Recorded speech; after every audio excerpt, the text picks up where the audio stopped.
Hey guys, I'm Rich from NeoWin, and today we're unboxing the new Dell XPS 15. So, I'm kind of pumped about this, alright? I'm a big fan of the XPS 15. This is the third generation that I've reviewed. It's my third year in a row reviewing it. And I've always liked the XPS 15 just because it's a great machine that combines that kind of power and portability. It's got a 45 watt 8 series CPU. It's got dedicated graphics, so you can edit video on this thing, and it feels good. It's a powerful machine, but at the same time, it's more or less an ultrabook. It's a thin and light device. And of course, when I say thin and light, I mean that it's still a 15-inch laptop with dedicated graphics and a 45 watt CPU that requires some thermals.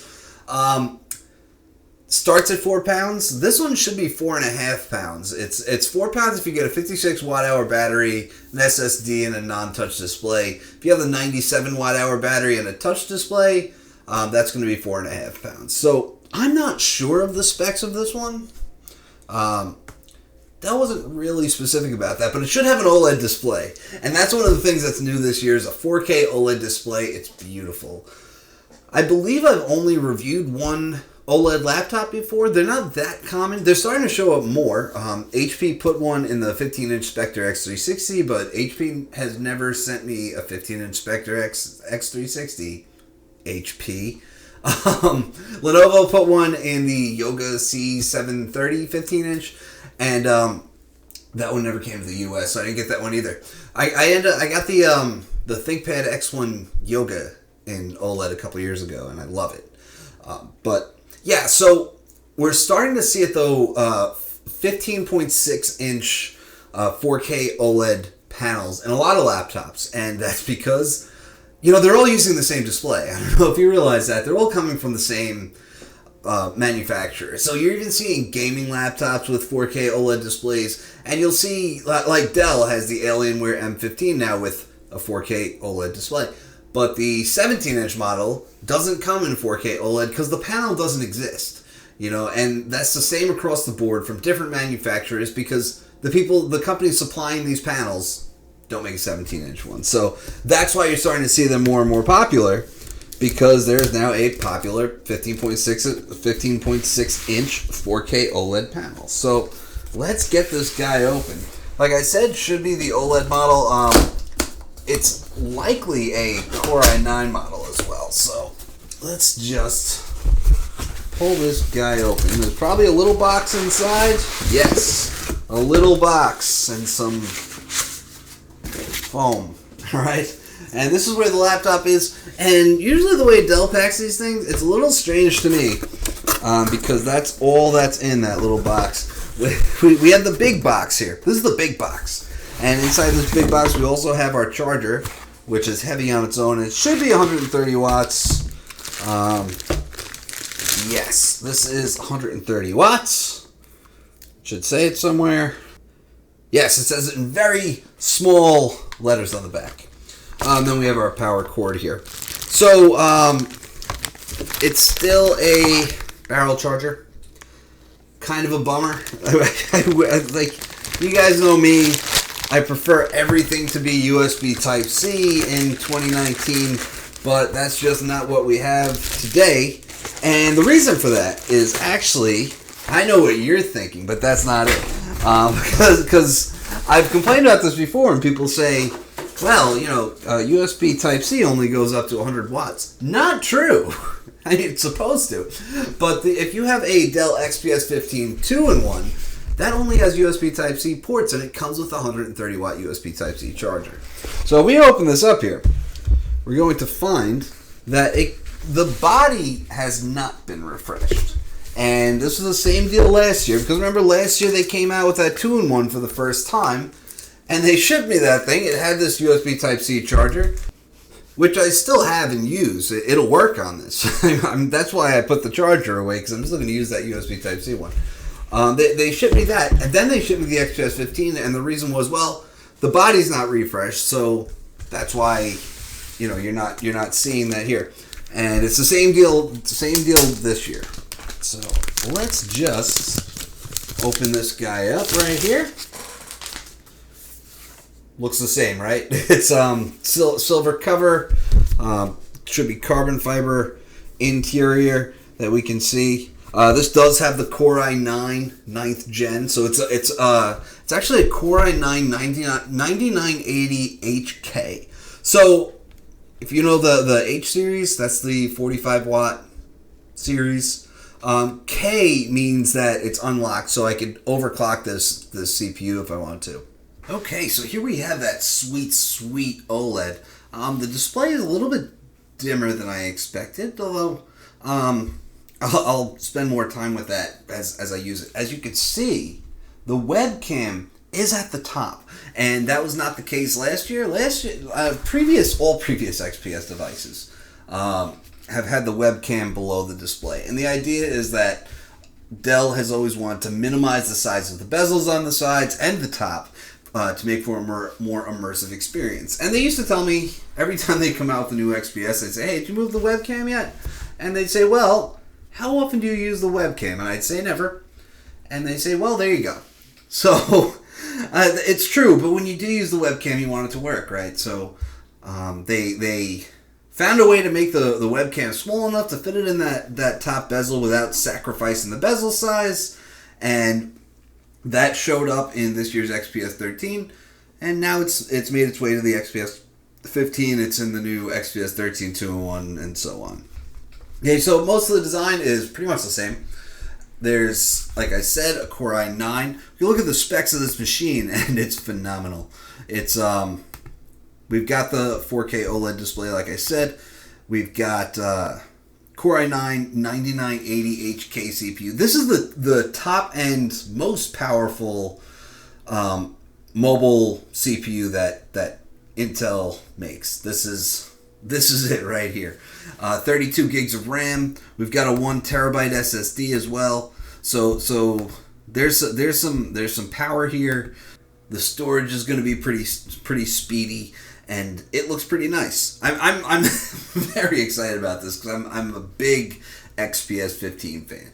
But like I said, the design itself hasn't changed except for that webcam up top. Really, we have a fingerprint sensor that's located in the power button over here. It won't scan your fingerprint when you boot up the machine. You have to do it when the lock screen loads. I think Dell's the last one left that does this. Companies like Huawei put a fingerprint sensor in the power button, and you could actually press the power button to boot up your PC, and then you don't have to scan your finger again after it boots up, and it's phenomenal. But Dell looks at it as a security risk, where you might press that button and walk away from your PC, someone else could sit down, and if it automatically unlocks, obviously not a good thing, okay? So, let's take a look at the ports. We've got many ports. USB Type A, Thunderbolt, HDMI, 3.5 millimeter combo audio, and then of course that power port that I hate so much.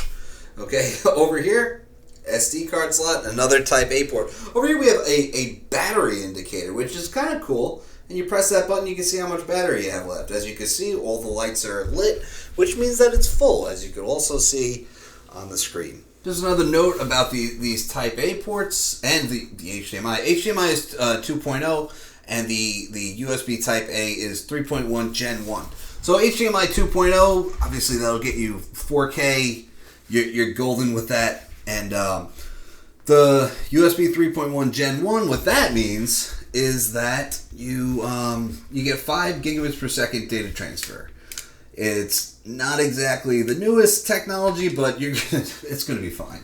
It's really fine. There's 3.1 Gen 2 is 10 gigabits per second, and other than Thunderbolt 3, I don't think that USB 3.2 Gen 2 by 2 or whatever they're calling it is out yet. So, right. Let's take a look at what else is installed. We've got, obviously, Office, couple bloatware apps that Microsoft installs, like Candy Crush. We've got Dell Cinema Color. This is Dell's HDR stuff. It comes in their displays. Dell Cinema is the combined experience, which is a combination of Cinema Color, Cinema Stream, and Cinema Audio or Cinema Sound. I don't quite remember.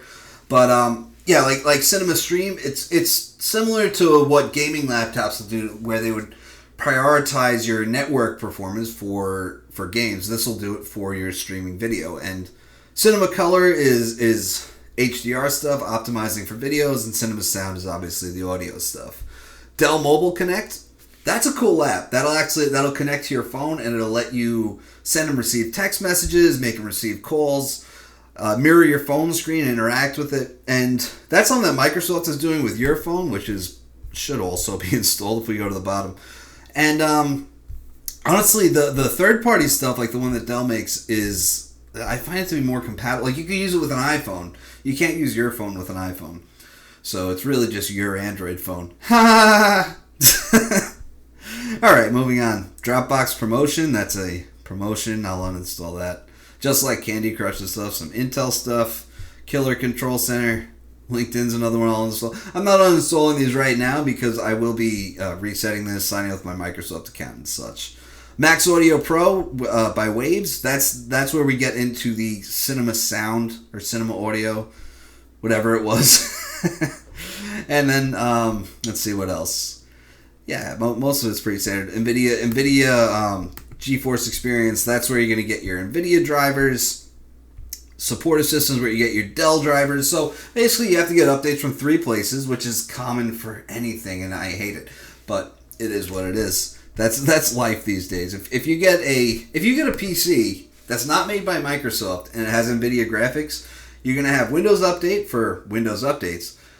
You'll have an app from that OEM for driver updates and firmware updates, and then you'll have an app from Nvidia with GeForce updates. That's just the way life is right now. So like I said, OLED display. No touch in the OLED model. But this is not the only 4K option. You could actually get Dell's regular 4K display, which is actually really good. So here's what's cool about OLED.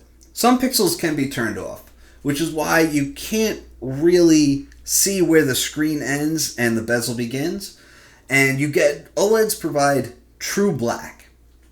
And it's beautiful. So colors on top of that true black tend to be more vibrant because they're not being rendered on top of a backlight. LCDs, regular LCDs, they're entirely backlit. That's why when your TV is showing you something that's all black, you can still tell that it's on because there's a backlight back there. And OLEDs give you true black. And it is just one of the most beautiful screen technologies. Like I said, there are a bunch of PCs coming out with them, but also it's a ton of phones with them. Pretty much every flagship phone these days has an OLED display. So yeah, that's awesome. And like I said, Dell's screens are really great to begin with. All the ones that they've sent me have been 4K. And when they first announced this thing, I did a hands-on and I put pictures of them next together, the OLED and the non-OLED, and you can see the difference because OLED is beautiful and it's the greatest thing ever. But it's not that much of a difference because Dell's screens are just that good to begin with. But yeah, get the OLED. There are some downsides to OLED. OLED's more susceptible to burn-in, which can be an issue. And I'd say deal with it because it's worth it. When I reviewed the ThinkPad that had an OLED display, because like I said, I've only reviewed one other laptop that actually had an OLED screen. I compared it to that old Cadillac commercial where Kate Walsh says when you turn your car on, does it return the favor? And that's what you get when you buy an OLED laptop. It's awesome, man. It's really great. So this is the XPS 15. The 3 key things that have changed since the last generation is that 1, the webcam is above the display. 2, OLED option. 3, option for Core i9-9980HK, 9th gen Core i9. And of course, the Nvidia GeForce GTX 1650. So the last gen that I had, I believe it had a 1050 Ti. Obviously, the 1650 is the new generation of graphics cards. You're going to get a lot more power out of that.